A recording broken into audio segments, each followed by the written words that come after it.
ہر جمعہ کی مسجد میں عورتوں کا انتظام ہونا چاہیے۔ آپ کے گھر کی عورتیں جب جمعہ کے خطبے میں جائیں گی، سال میں 52 جمعہ کا خطبہ ہوتا ہے، جب جمعہ کے 52 تقریریں وہ سنیں گی، انشاءاللہ وہ دین کی سمجھ ان کے اندر پیدا ہوگی اور بہت سارے فتنے ختم ہو جائیں گے میرے بھائی۔ اسی طریقے سے عیدگاہ میں اور عید کی نماز میں بھی آپ عورتوں کا انتظام کیجئے، پردے کا بیچ میں انتظام کیجئے، پنڈال لگوائیے، کچھ بھی کیجئے، مگر آپ عورتوں کا انتظام کیجئے۔ اگر نہیں کرتے ہیں تو بند کر دیجئے اپنے آپ کو اہل حدیث کہنا۔ اہل حدیث صرف آمین زور سے بولنے والے کا نام نہیں ہے، اہل حدیث صرف سینے پر ہاتھ مارنے والے کا نام نہیں ہے، اہل حدیث اس کو کہتے ہیں جو قرآن و حدیث پر چلنے والا ہو۔ اگر آپ کی عورتیں عیدین کی نماز میں ان کے لیے آپ نے انتظام نہیں کیا ہے، اللہ کے آپ کو جواب دینا پڑے گا آپ نے کیوں انتظام نہیں کیا ہے۔ وہ عورت، اس کا نام ام یعقوب تھا، اس نے کہا عبداللہ میں نے تو پورا قرآن پڑھا ہے، پورے قرآن میں نے کہیں پر بھی ان عورتوں کا تذکرہ نہیں پایا جن عورتوں کا نام لے لے کر کے آپ لعنت کر رہے ہیں۔ حضرت عبداللہ نے فرمایا اگر تو نے ڈھنگ سے قرآن پڑھا ہوتا تو ضرور تجھے مل جاتا۔ کیا تو نے قرآن کے اندر یہ آیت نہیں پڑھی وَمَا آتَاكُمُ الرَّسُولُ فَخُذُوهُ وَمَا نَهَاكُمْ عَنْهُ فَانْتَهُوا، میرا نبی تم کو جو دے دے لے لو اور میرا نبی جس سے منع کر دے رک جاؤ۔ اے خاتون، میرے نبی نے ایسی عورتوں کا نام لے کر کے لعنت کی ہے، جب میرے نبی نے لعنت کی ہے تو سمجھو اللہ نے لعنت کی ہے، کیونکہ اللہ کہہ رہا ہے میرا نبی جو دے دے لے لو، میرا نبی جس سے منع کر دے رک جاؤ۔ کہتی ہے ہاں اب آپ کی بات سمجھ میں آئی۔ اس کے بعد وہ عورت کہتی ہے اے عبداللہ مجھے پتا چلا ہے آپ کے گھر کی عورتیں بھی ٹیٹو بنواتی ہیں، مجھے پتا چلا ہے آپ کے گھر کی عورتیں بھی آئی برو سیٹ کرواتی ہیں۔ حضرت عبداللہ نے کہا جاؤ، میرے گھر کی اگر کسی عورت کا تمہیں یہ عمل مل جائے تو آ کر کے مجھے بتاؤ۔ وہ عورت گھر میں جاتی ہے، پتہ یہ بھی چلا نبی کے دور میں تقریر کرنے والے کا اپنا عمل بھی تقریر کے مطابق ہوتا تھا۔ آج اللہ معاف فرمائے باتیں بہت بڑی بڑی ہیں، مگر جب اندر جھانک کے دیکھو تو پتہ لگتا ہے کہ صرف باتیں ہی باتیں ہیں، عمل بڑا کمزور ہے۔ حضرت عبداللہ نے چیلنج دے کر کہا جاؤ، اگر میری کوئی بیوی اگر یہ کام کرتے ہوئے پائی گئی میں اپنے ساتھ اس کو نہیں رکھوں گا۔ عورت اندر سے آتی ہے، کہتی ہے معافی چاہتی ہوں، معذرت چاہتی ہوں، آپ کے گھر کے بارے میں غلط رپورٹ ملی تھی۔ کہا اگر میری کوئی بیوی ایسا کام کرتی نا تو میں اس کو اپنے نکاح میں باقی نہ رکھتا، پھر وہ عبداللہ کی بیوی نہ ہوتی، میں اپنے گھر میں ایسی عورت کو نہیں رکھ سکتا تھا۔ تو میرے بھائیوں، میری ماں اور بہنوں، یہ تیسرا کام ہے جس کے کرنے والے پر اللہ کے رسول نے لعنت کی ہے۔ جو عورتیں گدنا گدواتی ہیں، ٹیٹو بنواتی ہیں یا آئی برو سیٹ کرتی ہیں، ایسی عورتوں پر بھی اللہ کے رسول نے لعنت کی ہے۔ اور آگے بڑھیے، نمبر 4، تصویر بنانے والے کے اوپر بھی اللہ کے رسول نے لعنت کی ہے۔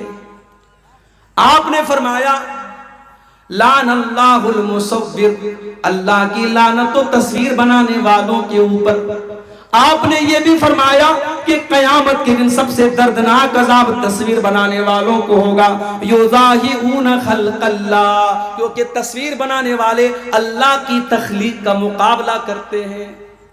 اب یہاں پہ سوال پیدا ہوا عبدالغفار صاحب اگر تصویر بنانا حرام ہے، آپ خود سیلفی کیوں لیتے ہیں؟ آپ کے ساتھ نوجوان سیلفی لے رہا ہے، آپ سیلفی لینے کی اجازت کیوں دیتے ہیں؟ تو بھائی یہ مسئلہ بھی سمجھ لو کہ کیمرے کی تصویروں کے بارے میں علماء کا اختلاف ہے۔ کچھ علماء تو کہتے ہیں کہ جب تصویر کا نام آ گیا تو کیمرے کی تصویر بھی اس کے اندر شامل ہے، وہ بھی حرام ہے۔ لیکن بہت سارے علماء کا یہ کہنا ہے کہ کیمرے کی تصویر وہ تصویر نہیں ہے جس کا حدیث کے اندر ذکر کیا گیا ہے، کیونکہ حدیث میں یہ کہا گیا کہ تصویر بنانے والا اللہ کی تخلیق کا مقابلہ کرتا ہے۔ جیسے اللہ نے ہمارے ہاتھ بنائے، اللہ نے ہمارے پیر بنائے، تو پینٹنگ بنانے والا جب پینٹنگ بناتا ہے تو وہ ہاتھ بھی بناتا ہے، وہ پیر بھی بناتا ہے، وہ چہرہ بھی بناتا ہے، وہ ناک بھی بناتا ہے۔ فوٹو کھینچنے والا تو کوئی کام نہیں کرتا، وہ تو کیمرے کو کلک کرتا ہے اور فوٹو کھینچ لیتا ہے۔ تو کیمرے کے اندر جو فوٹو آتا ہے وہ در حقیقت ایک شیڈو ہے، ایک عکس ہے، وہ تصویر نہیں ہے جس کے اوپر حدیث میں لعنت کی گئی ہے۔ بہرحال یہ علماء کی ایک بڑی جماعت کا فتویٰ ہے، اس لیے کیمرے کی تصویر کے بارے میں گنجائش ہے۔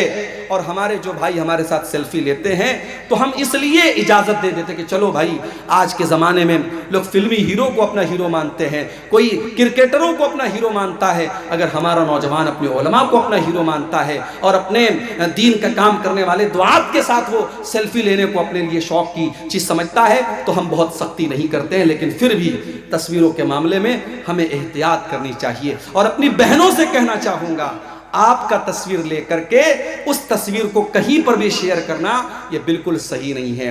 ہماری بہت ساری مسلمان بہنیں وہ اپنے اسٹیٹس پر اپنی تصویر لگاتی ہیں، نیا کپڑا پہنا جلدی سے انسٹاگرام پہ فوٹو ڈال دیا، فیس بک پر فوٹو ڈال دیا۔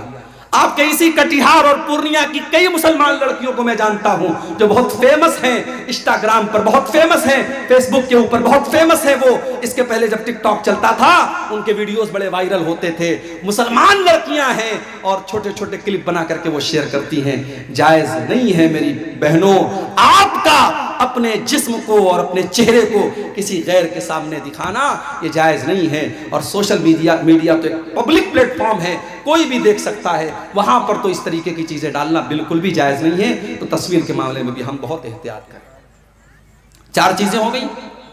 نمبر 5، اللہ کے نبی کے صحابہ کی کو برا بھلا کہنے والے کے اوپر بھی چیز، وَلَعَنَ اللَّهُ مَنْ ذَبَحَ لِغَيْرِ اللَّهِ، اور اللہ کی لعنت اس انسان کے اوپر جو غیر اللہ کے نام پر جانور ذبح کرتا ہے۔ کوئی خواجہ صاحب کے نام سے بکرا کاٹ رہا ہے، کوئی شیخ عبد القادر جیلانی کے نام سے بکرا کاٹ رہا ہے، کوئی اپنے پیروں کے نام سے بکرا کاٹ رہا ہے، غیر اللہ کے نام پر جانوروں کو ذبح کیا جا رہا ہے۔ نہیں نہیں میرے بھائی، جیسے سجدہ اللہ کے سوا کسی اور کو جائز نہیں، جیسے دعا اللہ تعالیٰ کے علاوہ کسی اور کے آگے جائز نہیں، اسی طریقے سے قربانی بھی اور جانور کو ذبح کرنا بھی اللہ کے علاوہ کسی اور کے لیے جائز نہیں ہے۔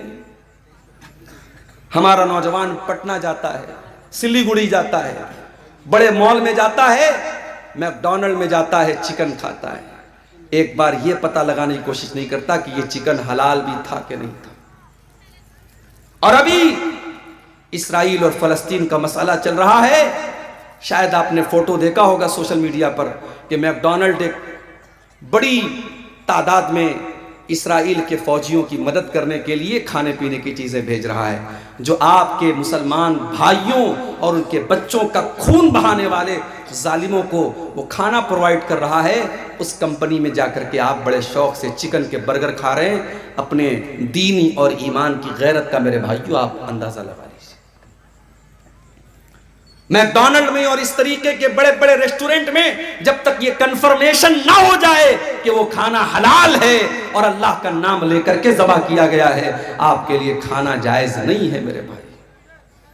کوئی اگر مسلمان اپنے آپ کو کہتا ہے اور اپنے گھر میں شیخ عبد القادر جیلانی کے نام پر بریانی بنواتا ہے اور ان کے نام پر جانور کو ذبح کرتا ہے، حرام ہے آپ کے لیے وہ کھانا جس کھانے پر اور جس چیز پر اللہ کے علاوہ کسی اور کا نام لیا گیا ہو، اس چیز کو کھانا جائز ہے۔ یہ سوال بھی اکثر پوچھا جاتا ہے، مولوی صاحب دیوالی کی مٹھائی کھانا کیسا ہے؟ ٹھیک ہے، میں مانتا ہوں کہ دیوالی کی مٹھائی میں جو پوجا کے لیے جو مٹھائی ہوتی ہے اس کو الگ کر دیا جاتا ہے، مگر ہے تو وہ ایک شرکیہ تہوار کا سمبل۔ بھئی ہمارے شریعت کے حساب سے اس دنیا کا سب سے بڑا پاپ یہ ہے کہ اللہ کے علاوہ کسی اور کی عبادت کی جائے۔ اور ظاہر ہے ہمارے غیر مسلم بھائی اگر ہماری بات سن رہے ہوں، ان کو برا بھلا کہنا مقصد نہیں ہے، لیکن یہ ہمارا بلیف ہے، ہمارا عقیدہ ہے، ہم شرک کے معاملے میں کمپرومائز نہیں کر سکتے۔ ہم اپنے غیر مسلم بھائیوں کے ساتھ اچھے سے پیار سے محبت کے ساتھ رہیں، لیکن کسی شرک کے کام میں ہم سپورٹ نہیں کر سکتے۔ یہی شریعت کی تعلیم ہے۔ اس لیے دیوالی کی مٹھائی کے بارے میں کچھ علماء نے سافٹ کارنر دکھایا ہے کہ کھایا جا سکتا ہے اگر اس پر پوجا پاٹ نہیں ہوئی ہے، لیکن زیادہ بہتر یہی ہے کہ چونکہ وہ شرک کے تہوار کا ایک سمبل ہے، ہمیں پرہیز کرنا چاہیے۔ تو یہ دوسری چیز ہو گئی۔ پہلی چیز کیا تھی؟ اللہ کی لعنت ہو اس انسان کے اوپر جو اپنے باپ کے اوپر لعنت کرے۔ دوسری چیز اللہ کی لعنت ہو اس انسان کے اوپر جو غیر اللہ کے نام پر جانور ذبح کرے۔ اور تیسری چیز لعن اللہ من آوى محدثا، اللہ کی لعنت ہو کسی ایسے انسان کے اوپر جو کسی بدعتی کو پناہ دے، دین کے اندر نیا کام نکالنے والے کو اپنے گھر میں پناہ دے۔ جب گھر میں پناہ نہیں دے سکتے، موبائل میں کیسے پناہ دے سکتے؟ ایک صاحب نے میرے پاس ویڈیو بھیجا، مولوی صاحب ذرا یہ ویڈیو سنیے کس کا ہے، بڑا اچھا ویڈیو لگ رہا ہے۔ میں نے دیکھا ویڈیو ایسے انسان کا تو جو صحابہ کو گالی